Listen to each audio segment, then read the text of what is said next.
Hello and welcome to today's episode of Simple Business Dream Life. Today I'm joined by Charlotte Wibberley, who is, like me, super passionate about helping business owners to build a business that actually supports the life. Now, we've been connected for quite a while, so I am super excited for today's conversation because I know how amazing and fabulous Charlotte is. So I just know that this episode is going to be packed full of the juicy stuff. Hello, Charlotte. How are you?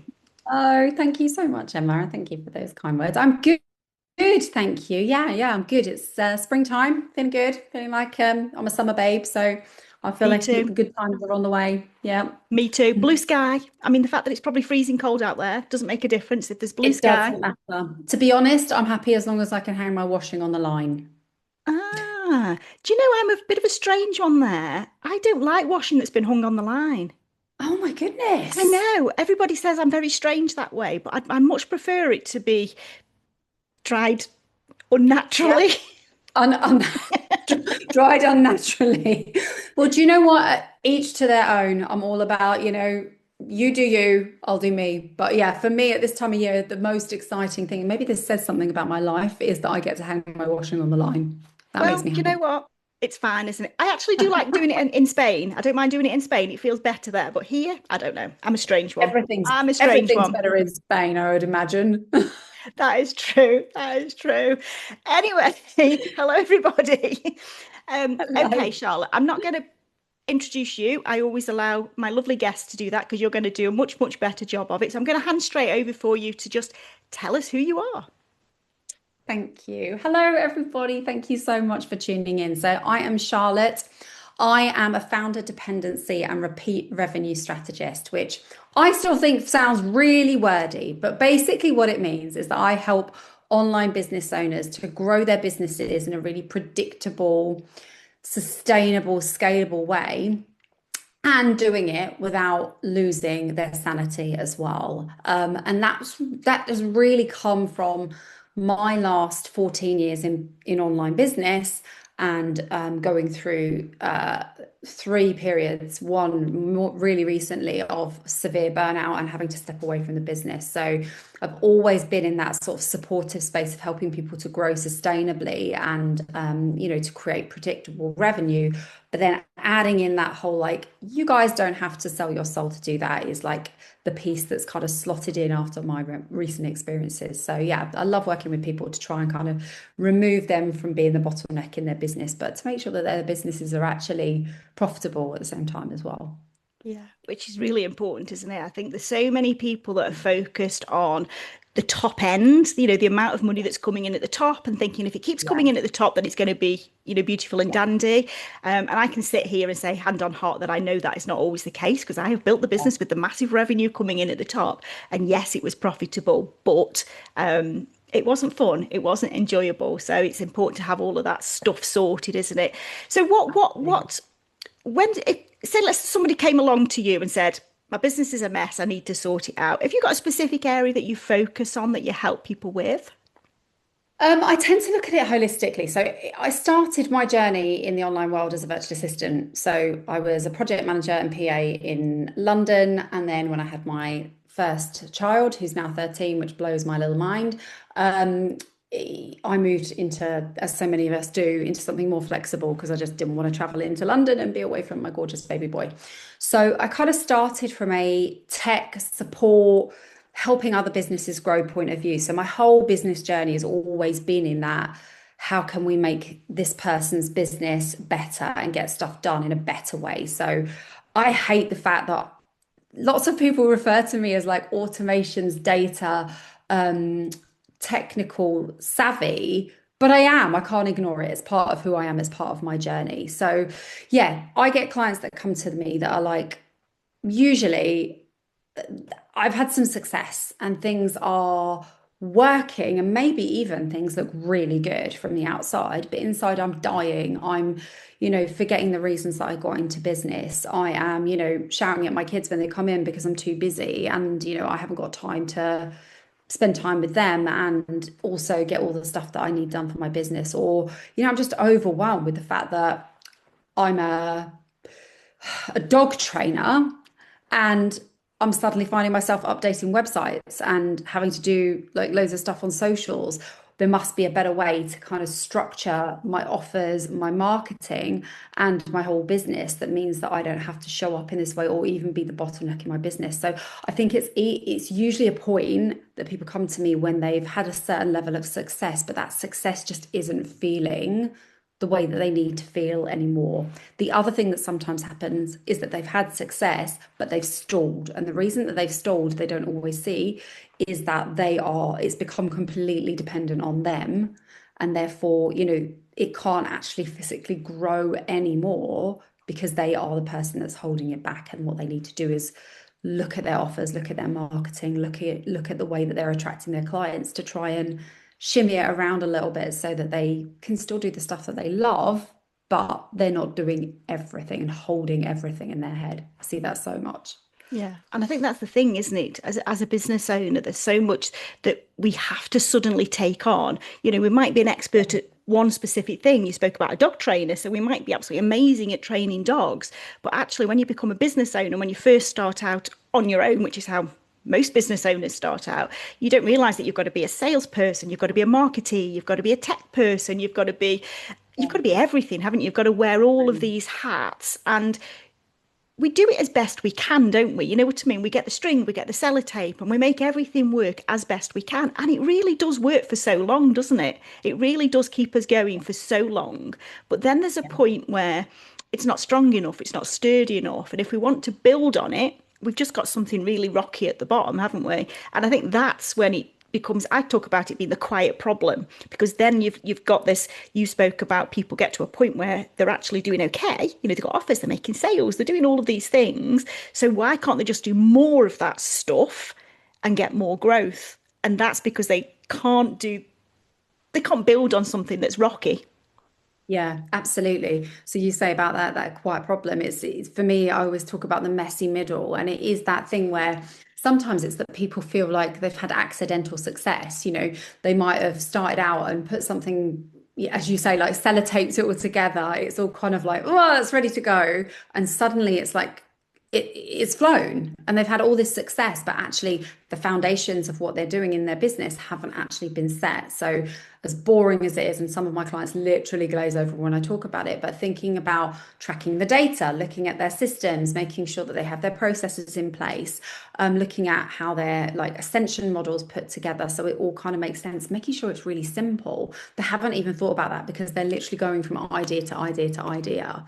So I tend to step in and go like, let's just strip it back and go, what is it that you want to do in business? How do you want to help people? How do you help people? And how can we make sure that your entire business model actually fits that? So it touches on like offer. I love shimmying up people's offers, but also looking at, how we then position them, get them really visible, and try and take them out of the mix as well. So many of us, I think, and I'm guilty of this as well. I'm not sitting on, in my ivory tower. We hold so much of our businesses in our heads that, sometimes I was talking with one of my clients yesterday and she was like, well, I just do it because it seems so much easier for me to get on and do something than to hire somebody else and tell them how to do it. I was like, okie dokie, this is the problem. Absolutely. Oh, and I'm smiling. My cheeks hurt because I'm smiling because I have so been there. I have so been in Yeah. that position where I think, you know what, it's just easier to do it myself. I can do it quickly. I know what I'm doing. I'll just get it done. Yeah. Which again is fine until it's not. And there's always a Yeah, point when it becomes until it's not, isn't there? That could be you absolutely. becoming unwell. What happens then? Yeah, exactly. Exactly. Or like just that whole point of there being this ceiling and like capacity. Like we're only human. And for lots of us, we have other things outside of our work. So it could be kids, it could be parents, it could be hobbies, it could be, being a carer, whatever it is. We have other stuff outside of our work that pulls on our time as well. So it's not like we have this like never ending pool of time and energy and capacity that we can give to our businesses. And we have to be smart with how we spend that. And I think, getting people to be really clever and intentional with how they spend that time is part of what I do as well. So helping them to think about, like, is this something you really should be doing, or is there a system we can put in for that's going to change things? Or even that offer that you do and you spend ages marketing and launching, is it profitable? Does it bring you money? Do you love it? Maybe not. Okay, get rid. It's your business. You can do what you want. Exactly. And for business owners, that's actually quite a scary conversation, isn't it? When we sit there and say to them, actually, let's scrap that, because they're going to be sitting there thinking, but actually, it's making me some money, because they're thinking about that it's making them £1,000 a month, £2,000, whatever it is. They're seeing the figure that sits on top of that, not all Yeah, of the stuff that's underneath. And that's the beauty of somebody like you or me or whoever coming in and looking at somebody else's business from a completely different perspective, from a completely yeah, different angle, isn't it? And 100%. yeah. Do you find that you, when you say things like that to clients, that they just want to go, no, I can't stop this offer, it's making me money? I tend to get like one of two things, which is either like somebody goes, "Oh, thank God you said that." Like I've been waiting for the permission to get rid of it, but because it's been bringing in some money, I've not wanted to. There's not been an excuse to. Or I get the people that, yeah, like are more resistant that are going, "But it is bringing in some money," and I'm like, "Yeah, but it's kind of killing you at the same time, isn't it?" And they're like, "Yes, yes." So I think it's like it tends to fall in one of two camps, but.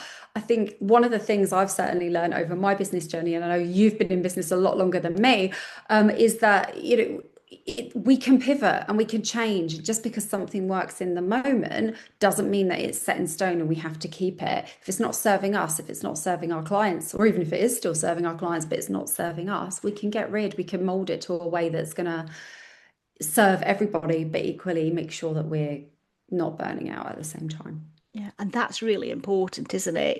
It has to serve you as well.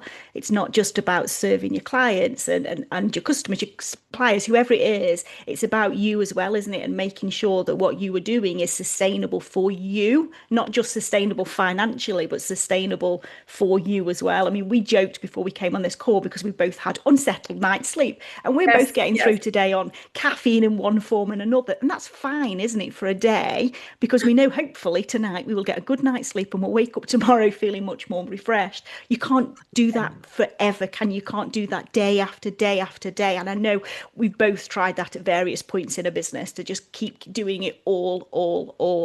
Yeah, but it's Yeah. hard, isn't it? Because you don't always see it happening.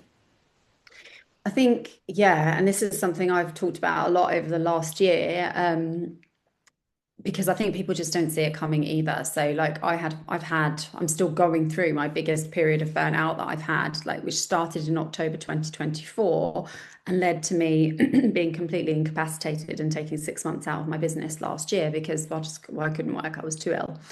But I hadn't really, when I say I hadn't really seen it coming, I probably had seen it coming. I just didn't know how to recognize the signals because it didn't look like classic burnout to me. It wasn't like, oh, you're feeling tired or you don't want to get out of bed. I was overworking, I was overcompensating, I was throwing myself into everything. And then, the danger of that was that at one point my body just went, nah, that's that, you're done. That's it, Charlotte, you can't do any more. So it took me, if I wasn't going to look after myself, it took me out of the game. And I think this is what I talk a lot about with my clients, not to scare them, but just to share my story, because I think my version of burnout looks different to how I suppose a lot of people talk about classic burnout. And I didn't know that that's what it was. So I've only figured out that's what it was, going through every single medical test you can possibly have, and I've had a lot, and figuring out that there's nothing physically wrong with me. Yeah, yeah, which is a good realization. We don't want It anything to be is physically wrong with you. However, we 100%. don't want to get ourselves to the point where we're having to go through that to, on the other side. But as you say, it just sort of creeps up on you sometimes. And I think I can only speak from my own personal experience. And I think, we ignore the signs often, don't we? We know that there's something there. We know that there's something isn't quite right. And how it affected me was completely different to how it affected you. But the result was the same. I was Yes. incapable of doing what I was supposed to be doing every day. I was still doing it, but I shouldn't have been doing it. And then you reach a point where you think, I'm not doing that again. That's not happening again. Yeah. And I think that's when we really start to look at how we can do things differently, but still get the same, or actually, I'm going to argue, a better result. Oh, yeah. Well, I think, it's for so long we've been told a way to run business or a way to do business. And, certainly I've been part of things where the advice I've been given by various different people has been like, you need to be obsessed. If you want good results from your business, you need to be obsessed with your business. And, as somebody that has ADHD and struggles anyway to sort of really sit down and get stuff done. I thought there was something wrong with me because I couldn't be obsessed with my business. I love what I do, don't get me wrong, but I also love being with my kids and hanging the washing on the line, as I say, and doing things like that, other stuff for me. So I thought that, well, what's wrong with me? Because I don't want to be in these constant launch cycles and be talking about my business every hour of every day and doing stuff in the evenings. But actually, the realization came that that's right for some people, and no shade on the people that want to do that, but equally, it's not right for everybody. And I think finding our own way of how we want to run our businesses and the way we want to present our offers and the way we want to show up for our audiences, putting our own boundaries in place is just really, really important. And like certainly I've learned to try and get rid of the noise and listen to what works for me. I found that quite hard, but that's Yeah. really worked over the last 18 months. Yeah, absolutely that. And you said something there that the result was you start to go inwards and you start to say, what's wrong with me? And I think that's something that we see a lot, isn't it? People automatically assume that it's us. It's not working, therefore it must be me because it's working for them. And I've seen it doing them, but working for they're claiming it's working, which is another Yeah, thing that we see, isn't it? it So I is. think we straight away start to look inwards. But I'm a big believer that there is a different strategy for everybody. But you've got to 100%. know what it is you want first. You've got to have that clarity piece first. Once you've got that, there's Yeah. always a way to build it, isn't there? There's always a way to make it work for you and to give you the results that you want to get financially, as well as personally, life, client results, etc. as well. Yeah, I did a talk, I remember back in, oh my God, 2023 now, on Danny Wallace's stage, all about, I think I called it Evergreen for Dummies, which we thought was really clever. Like, as in, you can buy like that, like engineering for dummies or marketing for dummies or whatever it is, those books, we came up with something to do with that. But basically, it was all around how live launching can be great, but equally can be a trigger for burnout, and how having a hybrid live launch and evergreen ecosystem is the way forward. And that was, I remember that being really well received and people coming up to me afterwards and saying, like, I've never really thought about it that way. And I've never really thought that I could do both. I've always thought that, you get the people that say you have to live launch to get the visibility. You get the people that say your business should be built in an evergreen way. But actually having the both in there, I think, is the way to do it. To protect your energy and to make sure that you get those like big bursts of energy, but also and like eyes on your business, but equally that you have that continuation of income. Like the last 18 months, if I didn't have recurring income in my business, I don't know what would have happened. It would have been a scary place, that's for sure. But yeah, there's definitely not a one size fits all when it comes to how you should do anything in business. Absolutely. And that doesn't mean any of them are wrong. It doesn't mean any of them are wrong. And if Exactly. you've tried something and it's not worked, it doesn't mean that method doesn't work. It just means it's not the right method for you.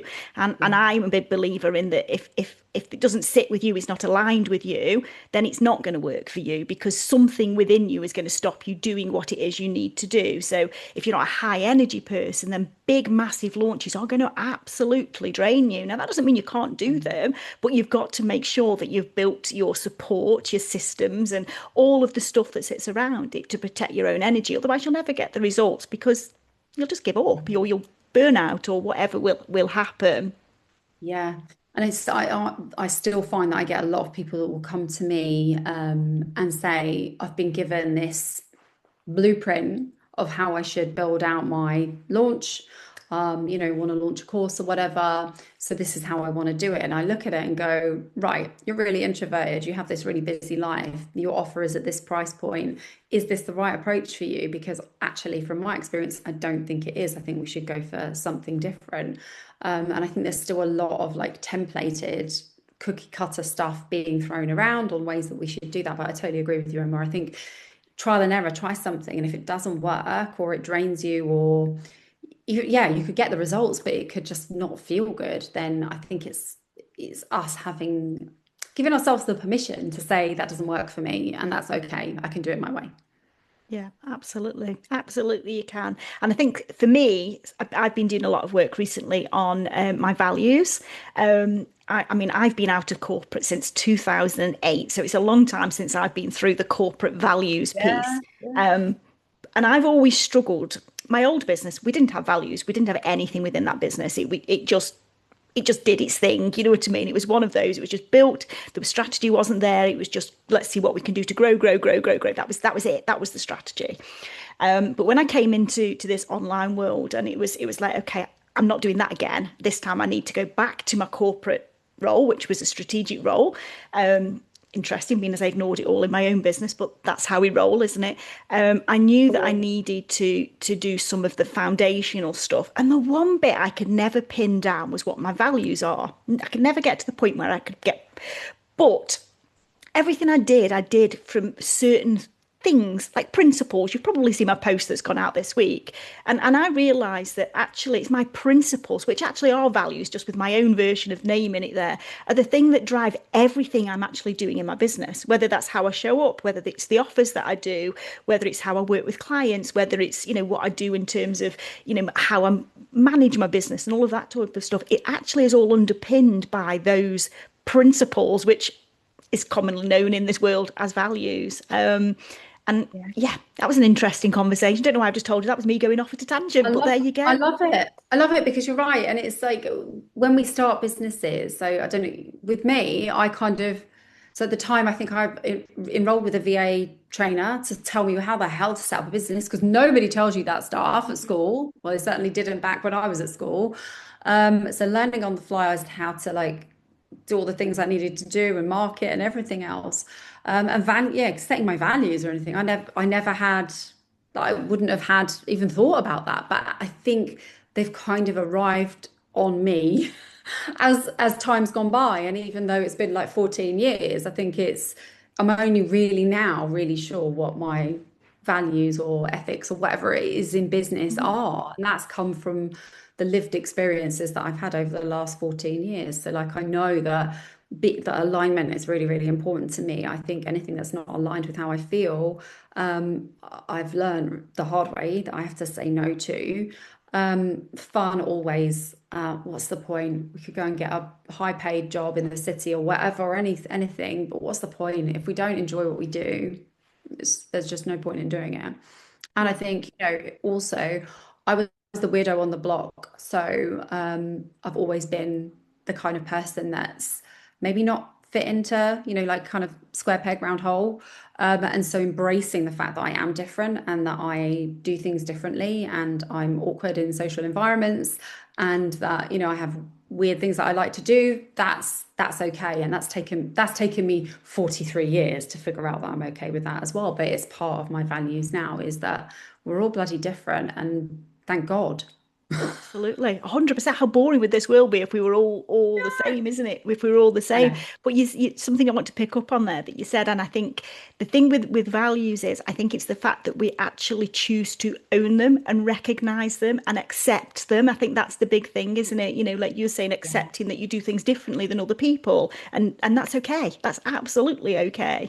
But I think often we're so sort of like conditioned, aren't we, to behave in a certain way, to show up in a certain way, to have offers set up a certain way, to have systems running a certain way, that I think it's quite Yeah. difficult sometimes for us to accept that actually I want to be a bit of a rebel and I want to do something slightly different, and know that that is then going to be okay. Yeah. Yeah, absolutely. I think, yeah, I love that being a rebel. And I don't mean from like a rebel just for rebel's sake, but equally, yeah, challenging the status quo. And I think, again, like it's only been over the last sort of couple of years through this, I guess, like metamorphosis from me running like a blue ass fly before burnout to me now going, my nervous system and being okay is the most important thing I can look after because otherwise I can't be a mum, I can't be a wife, I can't be a friend or a business owner that can help my clients. But so rebelling against some of the stuff that I've seen that just doesn't make sense to me. So I think I've been braver coming out of the back of that. Oh, there's always a lesson in everything, isn't there? Might not be easy to Absolutely. learn. No, absolutely, but there always is. I think it's whether we choose to listen to that lesson, isn't it, and do something about it. Um, Yeah. Something else that you mentioned a little bit earlier, I think I'd like to explore that a little bit, if that's okay, is you Cool. spoke about having systems in place. Now, Yeah. when people mention systems, they're going to go straight Mhm. to you're talking tech here. Now, Yeah. I don't think of systems just as tech, and I'm sure you don't either. So, talk to us a little bit about systems. So yeah, you're right. Systems, people suddenly go, okay, if I ever ask people about their systems, they're like, yeah, immediately like, well, I'm with Go High Level, or I'm like, well, yeah, okay, fine. But what about the wider part of your ecosystem? So I tend to talk about an ecosystem. So I'm talking about, I guess, the entire look and framework of your business. So I'm talking about your client journey. I'm talking about your audience and how you're speaking to them, your visibility tactics. I'm talking about your, I suppose, like your brand voice and your language, how you're addressing people, how you show up for people. I'm talking about your customer journey past when they've bought from you, so how you treat your customers afterwards. So I tend to talk about your ecosystem in terms of all the facets that take someone from not even knowing you exist right through to being hopefully a repeat buyer or at least a happy client for the time that you're working with them. And I've got kind of my own methodology that looks at all those different sort of facets of that ecosystem. And that's sometimes about live launching. Sometimes that's about putting in automations and evergreen. I'm a big fan of personal touch. So I think adding the human into the system is really, really important. So I'm always talking to my clients about that. But, there's got to be a system. There has to be a set of processes or a way that you do things. And your technical systems can then be the pieces that are like I suppose, your scaffolding that hold it together and help your ecosystem to run smoothly, hopefully, depending on which system you're with. That's a whole different conversation, Had to isn't add it? A that whole caveat different in. Yeah. conversation. Yeah. And I think this is why people run a mile from a lot of this stuff, isn't it? And keep putting some of this stuff off because, as you said at the beginning, it doesn't sound sexy. It doesn't sound fun. It sounds like the sort of stuff that's going to send your brain into explosion mode. But actually, it is the stuff that once it's done, is going to save you so much time, make you so much money, save you money, and all of those things. But it is the thing, frustratingly, that people do tend to ignore. Yeah, absolutely. And I think, yeah, because people jump system to tech, and then when I say data, like literally, as I say, quite often people like glaze over because they're just not interested. Whereas I find data quite sexy, which is, that's just me. Another one of my weird things. Then they tend to sort of put it to the bottom of their list. It's like that thing that we always think, like for me, it's always doing my social media. I'm always like, I know I have to do it, but I'd rather do anything else. We all have those things that we put at the bottom of our to-do list. But like this is the framework of your business. And so when people come to me and are like, I want to put out this new thing. I'm like, okay, well, what do the bones look like? What does your business framework look like? What does the business model look like? And where does this fit in there? Because if it's some random thing that actually doesn't make sense with your audience or how you choose to deliver and all that sort of stuff, or is it, even there's not going to be any demand for it, there's no point in putting it out there. So I tend to like look at business model, audience, and then like thinking about the tactics and how they're actually going to get that sales ecosystem that works across the seasons without them burning out after they've got all that stuff in place. That's it. And I think the interesting thing is, isn't it? Everybody is going to come to you because they want inconsistent or increased sales, but they don't want to do this piece of work that sits underneath. But I absolutely get that. We've all, as you say, we've all got our nemesis and we've all got the things that we don't enjoy doing. But it is, I am going to be completely behind you and say this is the most important piece of work that you need to do in your business, making sure that you've got all of this foundational stuff set up. So let's talk about you a little bit more. Okay. What would you say was what's your biggest learning in business overall? Because I know you've been in the online world for a while. I don't know if you were in business or a job or what you were doing prior to that, but you've been in the online world. I'd say you're one of the OGs, aren't you? Of course. Yeah, I think I joined, we're both OGs, we can be OGs. Um, I started my first business in 2013. So like I say, I've been in corporate since, I'd left school. So I was working as a PA and project manager in the city, blue chip company, heavily into corporate. Self-employment was not a thing I was ever going to do because it looked stressful. And I was very happy with my paycheck. Thank you very much. And then when I had Alex, I suddenly was like, no, I can't go back to working full time. My job wasn't available part time, so I needed to come up with another job. So I set up my first business, which was a virtual assistant business. So and it's kind of just grown from there. So I've said yes to a lot of things. So as it's gone along, and I started off targeting the insurance industry because that's what I knew, that's where I came from. Got clients, grew very quickly, grew a team. And then it's kind of I've said yes to different things that have come along. Like I started an association to set standards for virtual assistants. I then sold that business. So there's been lots of like evolution along the way that's built to my skills and some of the studying that I've done because I have ADHD, so I like to do far too much all the time.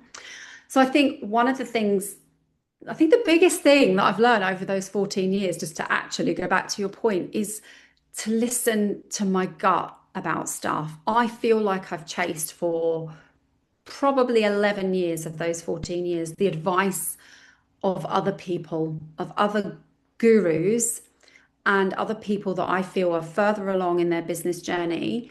Um, but actually, I've often had the answers to what I need inside of myself, which sounds a bit twee, but I've stopped following that rhetoric by like word for word and those blueprints and actually gone, who the hell am I? What do I need? What works for me? And what do I want to do? And started that rebellion. And that's only been the last couple of years.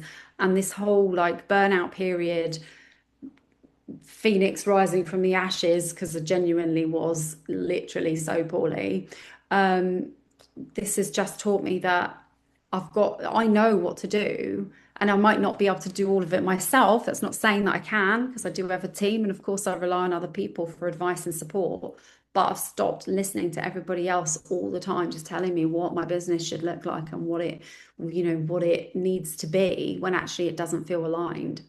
Yeah, and that's absolute gold dust, isn't it? Trusting yourself, trusting your own gut, trusting your own beliefs, trusting your own ability to do what it is you want to do as well in your own way. But I think that's a trap most of us fall into, isn't it, at some point too, because somebody's further along in their journey, your assumption is that they are better at it than you are, whereas quite often it's not that, they're just further on. So they've got more a bigger audience, so they're heard and seen more and all of that type of stuff that sits in there. But we often don't believe that, do we, until we've heard somebody else tell us.